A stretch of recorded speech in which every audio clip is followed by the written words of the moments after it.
میرے آقا جس گدے ہوتے سوار ہوندے سن نا حضرت یافور او یہودی دی ملکیت سی، جدوں حضور دی ملکیت چاہے نا تو میرے آقا نے پوچھا تیری نسل اگے چلنی؟ تو پتہ ہے کو گدے نے کی عرض کی تھی؟ حضرت یافور میں کہہ رہا عرض کی تھی حضور جس جنہ گدے دی نسل جو میں وہاں انہاں تے 60 نبی سوار ہوئے تو یا رسول اللہ جس یہودی دی میں ملکیت سی انہیں 1000 واری میرے کنڈ ہوتے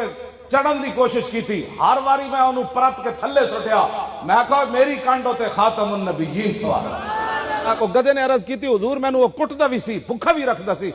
کھوتا ایک واری نہیں بھولیا چلو یار میں کہا جو پاندہ روز تے چلو آج میری کنڈ ہوتے سوار ہو جا، کھوتا نہیں بھولیا ایک واری بھی تے 300 جا کے اسمبلی جو حضور دی ختم نبوت بھول گئے۔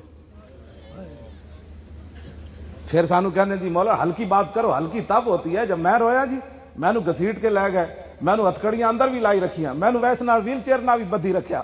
تے میں تواڈے سامنے ہس رہا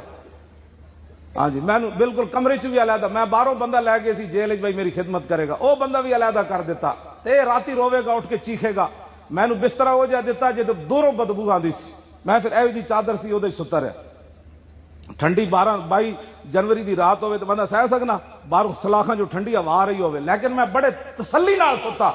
میں کہا جنہاں دا اسی کام کر رہے ہیں اگر وہ راضی ہیں کہ مولی خاتم اتھے مرے تے اور چاہیے کہ لیکن میری قسمت نہیں سی، میرا دل سی بھائی میرا جنازہ جیل وچ اٹھے مزہ آئے گا، لیکن میری قسمت شاید نہیں سی میرا جلا، میں اتھے بھی بڑی کوشش کی تھی شہید ہون دی، میں ہاں جی نہیں کس واسطے اسی کی کرنا ہے نا زندگی نو یار، صحابہ اپنی جانا 1200 صحابہ جنگ یمامہ شہید ہو گئے ختم نبوت دی خاطر، 1200 صحابہ شہید ہوئے، پوری امت مل کے اس گرد راہ نو نہیں پہنچ سکتی جتھے صحابہ چلن، مٹی دا مقابلہ نہیں کر سکتی، صحابہ جتھے پیر رکھے وہ 1200 شہید ہو گئے، تے جڑے زخمی ہوئے